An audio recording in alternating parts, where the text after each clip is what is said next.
안녕하세요. 지난 10여 년간 그 강연과 컨설팅을 다녔습니다. 실익만 보면 기업 강연이 가장 좋습니다. 하지만 보람된 일도 쉽게 버릴 수는 없습니다. 그 중에서 가장 재밌는 일 중에 하나가 개인의 자산 관리를 통한 앵콜 강의 요청이 아닐까 생각이 됩니다. 직장인들 혹은 개인은 왜 자금 관리가 어려울까요? 고정적인 수입에 고정적인 지출이 있는데 말입니다.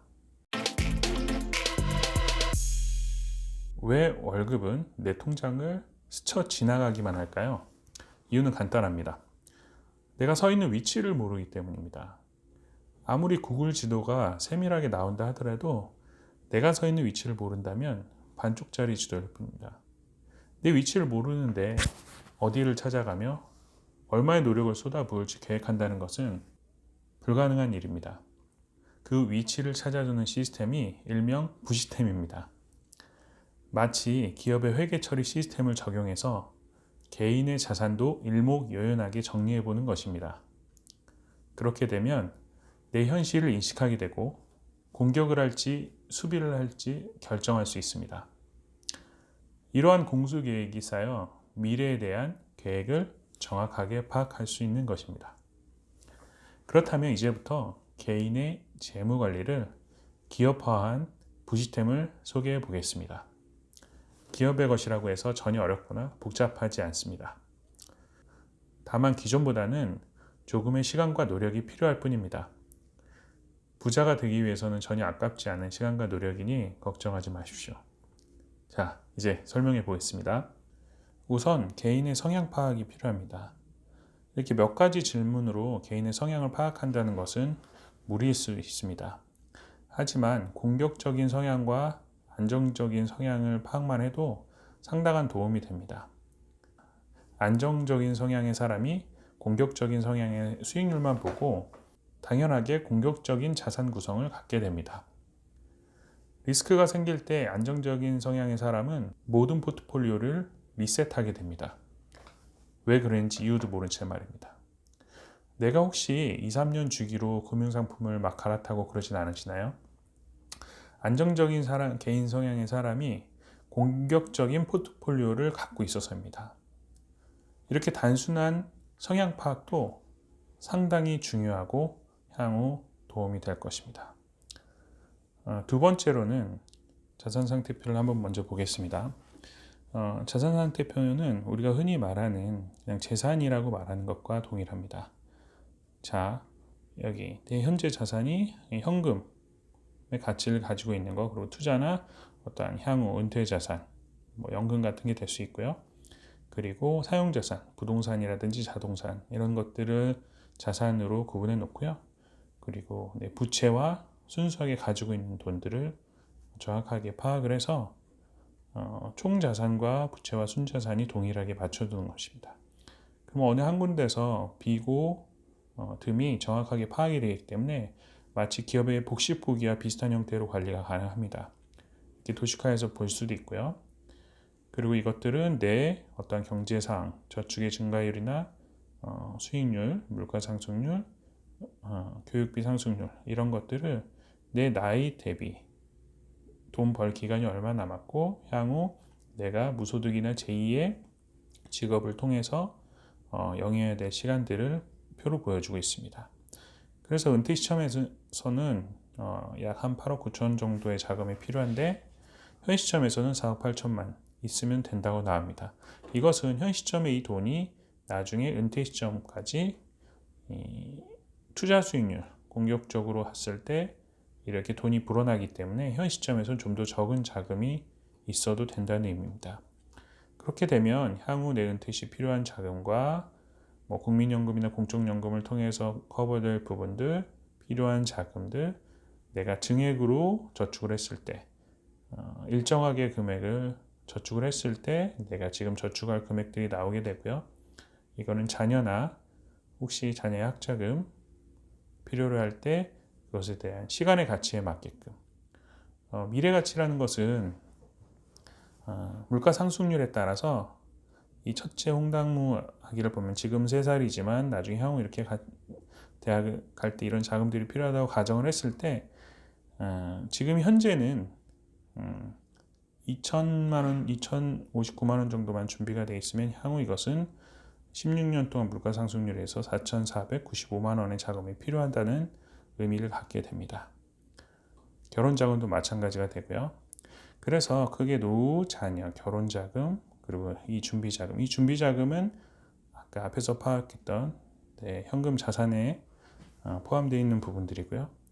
근데 예를 들어서 내가 어떠한 건물이나 상속 자산이 있어서 노후 자금이 필요 없다고 해서 체크를 풀게 되면 필요 자금이 확 줄어들게 되죠. 왜냐하면 자녀나 결혼 자금 이런 부분들을 좀 감안을 하면 준비 자금이 커버가 되어 있기 때문에 현 시점에서 내 자산이 8,917만 원 정도만 있어도 향후에 모든 것들이 해결된다는 것입니다.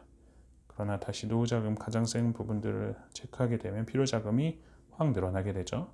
마찬가지로 난 자녀를 낳지 않을 것이어서 학자금이나 결혼 자금 같은 게 필요 없다 라고 가정을 하게 되면 필요 자금은 또 상당 금액 줄어들게 됩니다.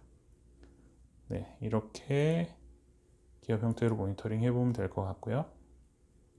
그리고 현금 흐름을 파악하셔야 되는데요. 현금 흐름은 우리가 흔히 생각하는 가계부라고 생각하시면 됩니다. 그래서 내 소득이 얼마나 들어오고 지출하는데 지출을 그냥 막연하게 갖고 있는 것이 아닌데 부채를 상환하고 있는 지출과 소비하고 있는 지출, 그리고 저축이나 투자 형태로 지출하고 있는 것들을 도식화해서 보게 되면 반성이 많이 되게 됩니다. 특히 이 저축, 소비, 부채의 비율들을 파악해 보시는 것이 중요하고요.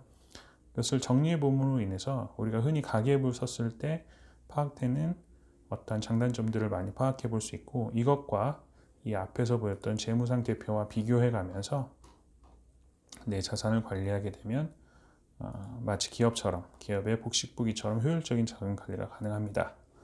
그리고 이것은 우리가 돈을 모으는 목적들을 적어 놓고 기간을 구분해 놓고 이 금액들, 예를 들어서 자동차 같은 경우는 3년 뒤에 산다고 가정했을 때 2천만 원 정도, 현 시점에서 2천만 원 정도가 필요하고, 내가 지금 자동차를 사기 위해 1,500 정도가 준비가 되었다고 가정을 했을 때 이 자동차의 2천만 원이 내가 지금 35세지만 85세 때 4년 뒤에는 물가 상승률에 의해서 2,154만 원의 가치로 올라가 있습니다. 이걸 미래 가치라고 하는데요. 이 돈을 물가 상승률로 감안을 해서 2천만 원이 2%의 물가 상승률을 감안을 하게 되면 2,154만 원의 가치가 필요하고, 이 돈을 3년 뒤에 모아져 있어야 차를 살 수 있다는 것입니다. 3년이라는 비록 짧은 시간이긴 하지만 예를 들어서 10년 뒤에 내가 이사를 하기 위해 1억이 필요한데 지금은 1억이지만 그때 이사 비용이나 이런 것들이 물가 상승률에 따라 오를 것이기 때문에 1억 2,801만 원이라는 자금을 준비해 두셔야 됩니다. 이 자금을 어떻게 모을 것인가는 수익률에 따라서 일정한 펀드나 부동산 수익률을 가져갈 수 있고, 적금의 형태로 가져갈 수 있고, 예를 들어서 자동차 같은 경우 2천만 원을 2,154만 원을 모으기 위해서 3년 동안의 저축 기간을 필요로 한다면 1,500이 준비가 되어 있기 때문에 차액은 한 654만 원 정도가 필요하고, 이것은 수익률에 따라서 이 정도의 월 자금을 모으시면 그 목적을 달성할 수 있는 것입니다. 또한 이런 목적을 달성하기 위해서 기간대별로 단기자금, 중기자금, 장기자금 이렇게 나눌 수 있고, 주택 청약이나 보장자산, 보험 같은 거겠죠. 그리고 우리가 임시적으로 넣는 CMA 통장, 여기 상품 같은 경우는 그냥 임의적으로 넣는 거니까 가능하게 설계를 해보시면 될 것 같고요. 그리고 여기까지만 하시더라도 사실 기본적인 자산 관리를 하는데 상당히 수준 높은 관리라고 할 수 있습니다. 그러나 좀 더 깊게 관리를 해보고 싶다면 부동산 자산까지도 관리를 해볼 수 있습니다. 저 같은 경우는 경매를 하기 때문에 낙찰도 많이 받는데요. 매매를 통해서 1억, 예를 들어서 그냥 1억짜리 이거 같은 경우는 제가 예전 매물을 한번 대입을 해본 건데, 지방에 1억짜리 아파트나 어떠한 조그만 빌라 같은 거를 매매나 낙찰을 받았다고 가정해서 이걸 임대했을 경우 1,030만 원짜리 임대를 놨을 경우 내가 은행 대출 받은 비율이 있겠죠. 그 그리고 대출 이율을 3%로 가정을 했을 때 내가 매매 시 비용하는 금액과 어떤 법무사비나 뭐 취득세 이런 걸 다 감안을 해서 입력을 하게 되면 나중에 총 투자금이 이 정도이고 그리고 내가 자금을 보증금이나 이런 걸 통해서 자금을 회수하고 난 자기 자본은 한 1,900 정도 들어갔을 때 약 월세를 냈을 경우 5.9%의 수익률을 낼 수 있다는 것들. 이것은 뭐 내가 매매를 하든 내가 집을 살고 있든 물가 상승률에 따라서 내 부동산 가치를 한번 책정해 볼 수 있고요. 그리고 대출 관리. 대출 상환이라는 것은 대출 상환 계획을 짜보는 것을 의미합니다. 물론 대출은 무조건 짧게 갚는 것이 금융 비용을 아낄 수 있는 것입니다. 그래서 20년 상환했을 때 30년 상환했을 때 단순 비교를 해보자면 20년 상환하는 것은 한 108만 원의 매월 자금이 소요가 되지만 30년 상환하게 되면 82만 원의 매월 지출이 생기게 됩니다. 당연히 20년 상환했을 때 금융비용이 상당히 아껴지게 되지만 30년 상환했을 때 매월 고정지출이 26만 7,489원이라는 금액이 세이브가 되는 것을 알 수 있습니다.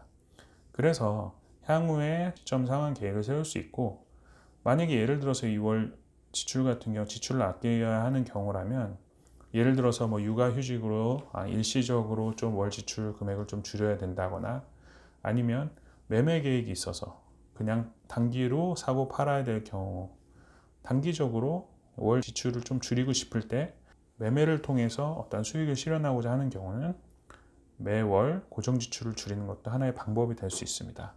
그리고 중도상환 수수료나 어떠한 이자의 변동금리냐 고정금리냐에 따라서 상환 계획을 세워볼 수 있는 것들을 말합니다. 그래서 기본적으로는 어떠한 재무 상태 정도만 파악을 하셔도 상당히 많은 도움은 되지만 향후에 부동산이나 대출 관리까지도 받아보시는 건 상당히 매력이 있습니다. 감사합니다.